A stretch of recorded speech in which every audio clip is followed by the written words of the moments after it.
Hi everybody, and welcome to this second video of the Breath Lab. Today I want to talk to you about the importance of nose breathing. Why? Because we tend to, in our daily life, in our sport practice, and even while sleeping, many of us tend to breathe through the chest, as we mentioned in our first video, as well as breathing through the mouth. This leads to many different conditions and is actually called the mouth breathing syndromes. We when while breathing through the mouth, what happens is first we are dehydrated. Have you ever wake up with your mouth dry? This is the first indicator that means that you tend to open your mouth during your sleep. Second is sleep apnea. It's snoring, grinding. And then on the mechanical process, there is a lot of different complication that happens inside your body on your stress level as well as on your oxygen level. So it's very important to retrain ourselves to breathe through the nose. Many of us will say that actually we don't eat through the nose, so don't try to breathe through the mouth. It's a good image to just encourage you to try to understand the importance of breathing through the nose rather than the mouth. On a mechanical point of view, what's happening when you breathe through the nose? When you breathe through the nose, first of all, you breathe slower, okay? You take inhalation and exhalation. Because it's a smaller cavities, you actually tend to breathe much slower, which will have a very big impact on your nervous system and on your parasympathetic system. Why? Because when you breathe slower, you're allowing the gas exchange process to transform the oxygen through the cells of all your body. So the gas exchange is actually much more efficient than if you breathe shallow and quick. If you breathe shallow and quick, the oxygen doesn't have the time to go through the lungs and through the alveoli and to be transformed and goes into your bloodstream and distribute to your whole body. So by just going slower and therefore through the nose, you actually have a very good impact on the gas exchange process, which means that your bloodstream is full in oxygen and distribute in a more efficient way all the oxygen to your cells and all your organs for the functioning of your muscles and all of your digestive system, everything. That's the first thing. Second, when you breathe through the nose, what happens is inside the nose, we have a lot of small hair. This hair is called cilia. Through the cilia, this is the first filter of the oxygen through the nose. When we inhale, we take more than 20 billion particles of toxins that comes into our body every day. So by breathing through the nose and through this small hair inside our nostrils, called cilia, we actually filter already most of these particles. So the quality of the oxygen that goes inside our body is much better. Also, the nose has a filter in temperature. So the nose will filter by itself the temperature of the oxygen going into your body. Having a regulation mode, either bringing it cooler if you need to, or warmer if you need to as well. So the nose has really a very important role in the mechanics of the body, bringing lots, a much better oxygen into your blood, much better quality because it's filtered at the right temperature. On top of this, breathing through the nose allows you to produce another gas called nitric oxide. And this gas, we're going to talk about it in a future video, but this gas is essential and it's only produced by inhaling and exhaling through the nose. It doesn't happen through the mouth. And this gas, the nitric oxide, it's very important for your immunity. It's one of the major gas essential to strengthen your immunity system. So from all of these signs, we know that on a daily basis, you should just make sure to breathe through the nose. On the opposite side, when you breathe through the mouth, what's happening is, as we said before, first of all, you breathe much quicker. You breathe usually from the chest. So what happens is you bring oxygen only on your upper part of your diaphragm, meaning that you breathe shallow and quick, okay? This is a sympathetic reaction. It means that you're increasing the sympathetic nervous system and therefore increasing your stress level. As we said in the first video, the more deeper you breathe and therefore longer and deeper through the nose, the more you're going to access also the lower part of your lungs. The lower part of your lungs have the most connection to your nervous system and the parasympathetic nervous system, which is the system that actually calms you down. Now, on a sleeping pattern point of view, as we said, breathing through the mouth will increase your dehydration, will increase snoring, will increase sleep apnea, and will have many different dysfunction and stress levels during your sleep itself. So even while sleeping, we should actually train ourselves to breathe through the nose. Now, because sleeping is also unconscious, it's very hard to control the way we sleep, right? For this, I have an experience for you, and I can guarantee it is completely safe unless you had a nose surgery or you have a specific condition from your nose. But for everybody else, this is the main solution for a lot of nose problems. If you wake up sometimes with your nose blocked in the morning because it means that you've been breathing through the mouth, I have an amazing remedy for you. It is called tape. It's very simple tape. You can Google it. It's very famous everywhere on the internet, and it's one of the main amazing remedies to retrain yourself to breathe through the nose. Is to put some tape on your mouth while sleeping. Trust me, it is very safe. It is very weird when you sleep close to your husband or your wife and you have to put this. But the next day and during the night, if you're snoring, trust me, your partner will actually appreciate that you put the tape.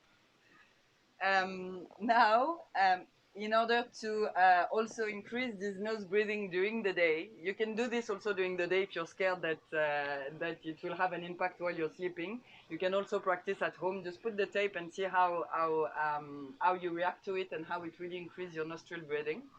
Otherwise, I'm going to show you now another exercise that is actually coming from the yogi tradition and the pranayamas, the breathing techniques from the yogis.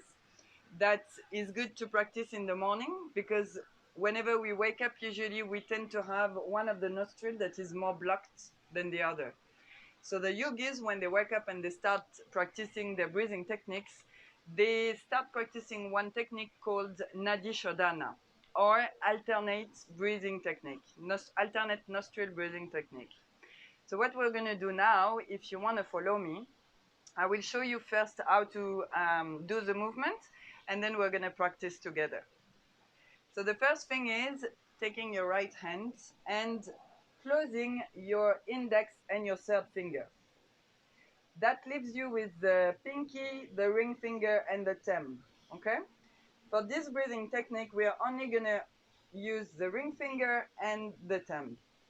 What we're going to do, we're going to close one nostril with our thumb and exhaling through the other nostril that is therefore open.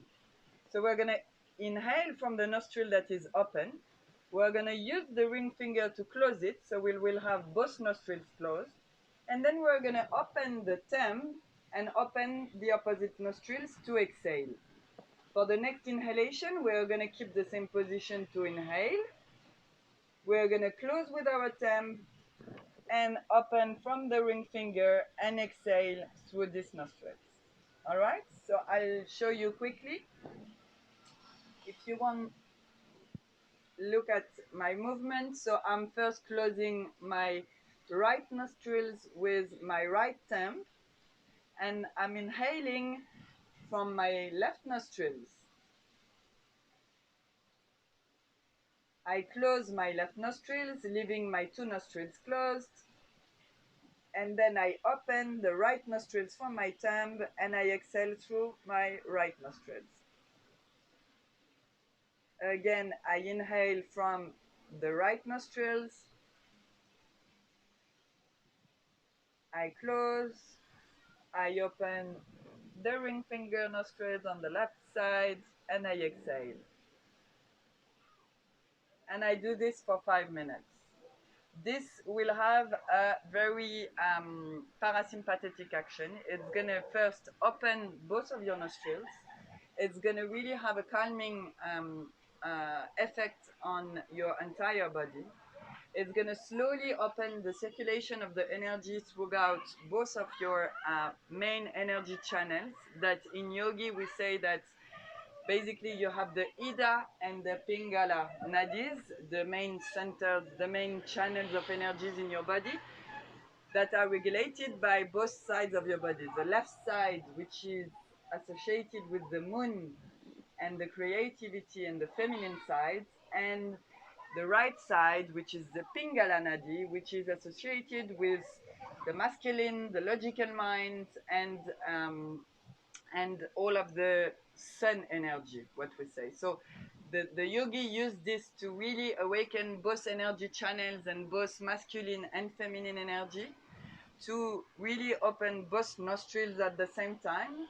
And we use this as a balancing techniques, meaning that it is very safe to practice at any point in the day, mainly in the morning, to awaken both energy channels and everything. But it also have a parasympathetic reaction and therefore calming um, um, reaction on all your body, so it is safe to practice at any point in the day as well. All right, so let's practice together. If you want to close both of your finger, and then together we're going to close our right nostril with our right thumb. Slowly, slowly, remember belly breathing, inhaling from the left nostrils in the count of 4. So inhale, 3, 2, 1. Close the left nostrils, open the right nostrils where there is your thumb, and exhale, 3, 2, 1. Inhale from the same nostrils, 3, 2, 1. Exhale from the opposite nostrils, open the ring finger, 3, 2, 1. Inhale from the same nostril, 3, 2, 1. Close, open with your thumb the right nostril, 3, 2, 1. Inhale, 3, 2, 1. Close, open the left, 3, 2, 1. Inhale, 3, 2, 1. Close, open the right nostril, 3, 2, 1. Inhale, 3, 2, 1. Exhale, 3, 2, 1. Inhale, 3, 2, 1. Exhale, 3, 2, 1. Inhale, 3, 2, 1. Exhale, 3, 2, 1. One more time. 3, 2, 1. Exhale, 3, 2, 1. You can release your hands and slowly open your eyes. So that's what we call alternate nostril breathing or Nadi Shodhana. The reason why we do it, there is many different techniques. You can also put your index finger and your third finger in the center of your eyes. We do it usually with the right hand if you're right-handed. Why? Because this is where you're going to use the shoulders and put tension on your wrist, and that's why also we use the ring finger and the thumb in order to have less pressure and more mobility and be able to navigate from one nostril to the other without really having any pain, and be able to do this practice 5 to 10 minutes. I hope you enjoyed this video, and I'll see you soon, and I wish you a very nice day. Don't forget to breathe. Namaste.